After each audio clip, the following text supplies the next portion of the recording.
Yo, salut tout le monde, c'est Gata Volgar, j'espère que vous allez bien, moi en tout cas, je vais particulièrement bien. Donc aujourd'hui on se retrouve pour une nouvelle vidéo, donc on se retrouve pour le débrief du match PSG-Naples, match qui comptait pour la troisième journée de phase de poule de Ligue des Champions du groupe C et match nul 2-2 entre les deux équipes. Donc, pour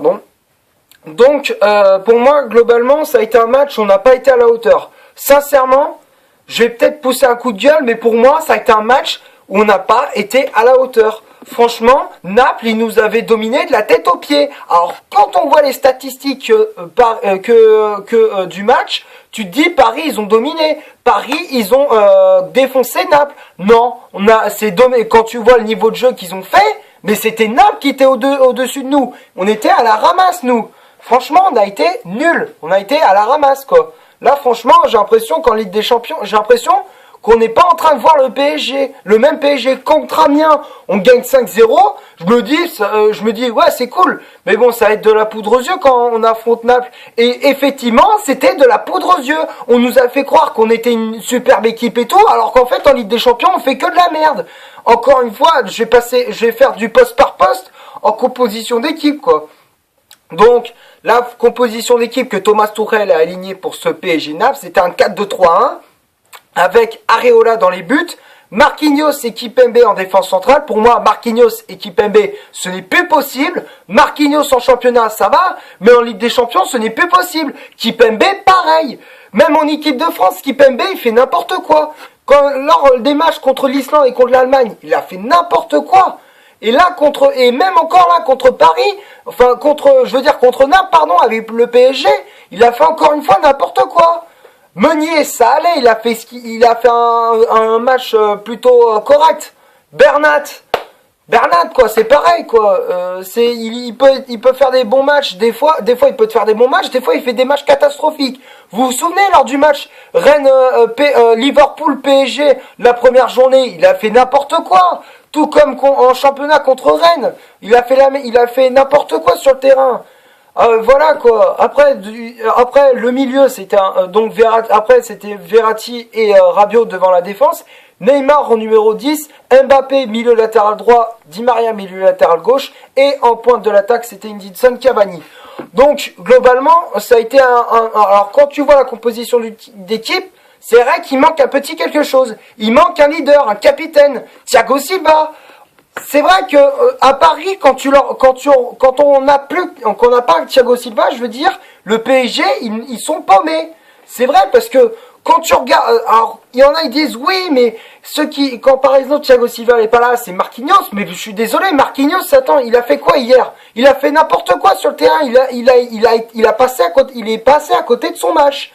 Marquinhos, pour moi, c'est pas encore le futur Thiago Silva, hein. Ah, c'est le moins qu'on puisse dire. Voilà. Donc après, donc pour en revenir à cette première période, dans les 20 premières minutes, ça allait, on dominait, on s'est créé pas mal d'occasions. Là, à partir de la 25e, on commençait à douter parce que la première alerte, c'était Cailleron qui avait trouvé la barre transversale d'Areola. Et encore une fois, on a eu du cul. Et là, derrière, 29e minute, Budin signé. Voilà. Donc ça prouve bien et à partir de là, plus rien, nada. En première période, on a fait nada. À partir du but d'Insigne à la demi-heure de jeu, c'était rien, quoi. En gros, à la 30e minute de jeu, nada. Après, on a fait nada. Voilà. Donc, la première période, pour moi, elle a été catastrophique. Seconde période, Thomas Tuchel, il décide de faire un premier changement avec la sortie de Juan Bernat et passer en sa formation de 4-2-3-1 à 3-5-2. Donc, c'est-à-dire qu'il a 3 défenseurs. Donc, du coup, c'est Kimpembe, Marquinhos, Kehrer en défense centrale. Et après, vous connaissez le reste, quoi. Voilà, donc après, pour moi, ça a été, en seconde période, ça a été déjà mieux. Ça a été mieux déjà. Donc après, il y a eu des joueurs, c'est pas terrible, quoi. Mais Mbappé, il est bien gentil avec ses dribbles, mais il donne des ballons à Cavani. Des fois, il est tout seul sur le terrain. Il est tout seul, fait la passe. Il fera la différence, lui. Après, t'as Neymar aussi, mais Neymar, c'est pareil que Mbappé. Ils font tous les deux ils jouent seuls. On dirait qu'ils sont ils sont tout seuls sur le terrain. Mais ils ont oublié qu'ils ont des coéquipiers à côté. Ils sont pas individuels tous les deux. Voilà. Après, Di Maria, bon, il nous a sauvés, encore une fois. Di Maria, ce qui m'énerve chez Di Maria, même si c'est mon joueur préféré du PSG, Di Maria, ce qui m'énerve, c'est que au lieu de se replacer, de prendre le ballon dès qu'il a marqué, de prendre le ballon et se repositionner, le mettre sur le rond central et se replacer, non, il préfère célébrer son but avec son cœur, encore une fois, et derrière comme si on avait gagné le match. Alors que non, il restait encore 2-3 minutes, on pouvait faire la différence. Si on avait le ballon, quand on était installé dans le camp des Napolitains, on pouvait faire la différence. Il suffit qu'un mec il fasse une transversale dans la surface, tout se jouer dans la surface, derrière un mec il la prend et bute derrière. Non, bah non, encore une fois, on n'a pas cette mentalité-là. On n'a pas la mentalité, on n'a pas la niaque, on dirait, on n'a pas la grinta, quoi, pour gagner le match. Voilà. Donc, après, comme je l'ai dit, il y a eu aussi, depuis, il y avait aussi l'entrée de Diaby et de Draxler. Draxler à la place de Cavani et Diaby à la place de Verratti. Après, il y en a, ils disent, ouais, Verratti, Cavani. Pardon, Di Maria et Cavani tirent à la gueule parce que ils voulaient pas sortir. Mais non, mais c'est n'importe quoi. Ferme ta gueule, c'est pas ça. Non, c'est juste que les mecs, ils étaient dégoûtés du match parce qu'ils étaient menés, parce qu'ils avaient envie de continuer à se battre. Et là, dès que, quand par exemple Draxler et Diaby sont rentrés, il y avait plus d'intensité, on rentrait plus dedans. Avec Diaby, le jeune Diaby, pour moi, franchement, il est rentré dedans. Il avait pas peur, le gars. Il s'est dit, putain, on est mené, on y va, on rentre dedans. Voilà. Et ça, j'aime bien cette mentalité-là. Après, Draxler, il a fait une bonne rentrée aussi. Il a eu des bons ballons et la preuve, il a été passeur décisif sur le but de Di Maria. Donc voilà. Après, donc du coup, on va passer aux statistiques de ce match. Donc tu te dis, ouais, les Parisiens, ils ont dominé et tout, alors qu'en fait, quand tu vois le niveau de jeu, ça a été Naples qui nous ont marché dessus, de la tête aux pieds. Hein. Voilà. Donc la possession de balle, pardon, c'est 53% de possession de balle pour les Parisiens contre 47 pour les Napolitains. 6 corners au total pour le PSG contre 2 seulement pour Naples. Il y a eu aussi 11 tirs au total pour les Parisiens, dont 7 cadrés. Et du côté de Naples, ça a été 13 tirs, et dont 8 qui étaient hors cadre et 5 seulement qui étaient cadrés.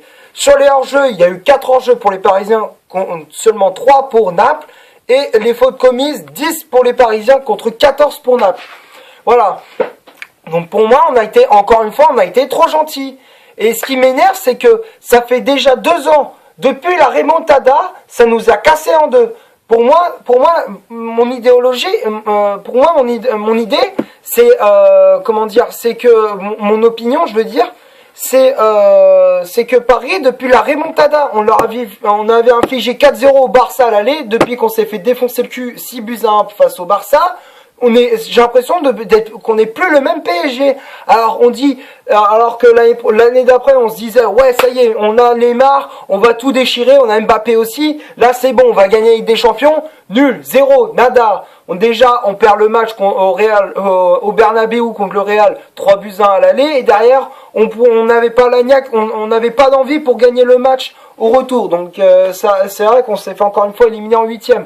Mais là, avec ce que j'ai vu en phase de poule, je me dis, mais putain, mais on va se faire dégager dès les phases de poule, quoi. C'est pas possible. J'ai l'impression que le PSG est en train de régresser. Voilà. Ils sont pas en train de monter en puissance, ils sont en train de régresser. Là, c'est la chute libre. Plouf. Voilà. Pour moi, c'est ça le PSG. Voilà. Donc, il y a eu quand même... Donc, on va passer maintenant au top et au flop de cette vidéo. Donc, on va faire du poste par poste. Areola, top, franchement il a fait un superbe match. Bon, les 2 buts, il a fait ce qu'il a pu, malheureusement c'est la faute de la défense et pas lui, il a fait ce qu'il a pu. Marquinhos et Kimpembe, comme je l'avais dit, Marquinhos et Kimpembe en Ligue des Champions, ce n'est plus possible. Franchement pour moi c'est les flops là. Là franchement Marquinhos et Kimpembe c'est le flop, tout comme Juan Bernat. Meunier, c'est le seul défenseur qui a été le top. Verratti et Rabiot, ils ont fait un boulot de dingue, même si Verratti il est sorti en cours de match, mais bon... quand même Verratti il a fait un très bon match, tout comme Adrien Rabiot. Neymar au numéro 10, moi je trouve qu'il est plus performant que quand il est sur le côté gauche, donc pour moi en numéro 10 il est meilleur. Di Maria, pareil, Di Maria sur le côté gauche il brille. Même si bon là dans le match il a pas été tip top, mais bon au moins il nous a sauvés, donc pour moi je le mets dans les tops, tout comme Neymar. Et Mbappé, Mbappé il a fait un très bon match, mais il faut qu'il donne plus de ballons quoi, c'est dommage quoi. Il devrait plus donner de ballons à Cavani. Cavani, bon je le mets quand même dans les tops, je suis gentil parce que bon, même s'il il a fait ce qu'il a pu le gamin. Alors quand je dis gamin, je veux dire le gars quoi, je me suis trompé, j'ai confondu avec Mbappé. Donc comme je viens de le dire, Cavani, le gars il doit avoir plus de ballons quoi. Mais le problème c'est que Neymar, comme je l'avais dit, Neymar et Mbappé ils sont trop individualistes. Ils pensent qu'à leur tête. Ils oublient qu'ils sont pas 2 sur le terrain, mais ils sont 11 quoi. Voilà. Donc après les remplaçants Kehrer, Diaby et Draxler, franchement le top quoi. Franchement les remplaçants ils ont fait une entrée ils ont fait une entrée fracassante quoi. Voilà. Donc s'il y a seulement des flops que je donnerais, ce serait Marquinhos, Kipembe et Bernat. Voilà. Donc pour moi ce seraient les 3 joueurs que franchement ce n'est plus possible quoi. En Ligue des Champions ce n'est plus possible. Franchement vivement que ça soit le retour vivement que ça soit Thiago Silva qui revienne dans l'effectif parisien. Voilà, donc c'est tout ce que j'avais à dire. Merci d'avoir regardé ce petit débrief. Comme d'hab, si ça t'a plu, tu laisses un énorme like.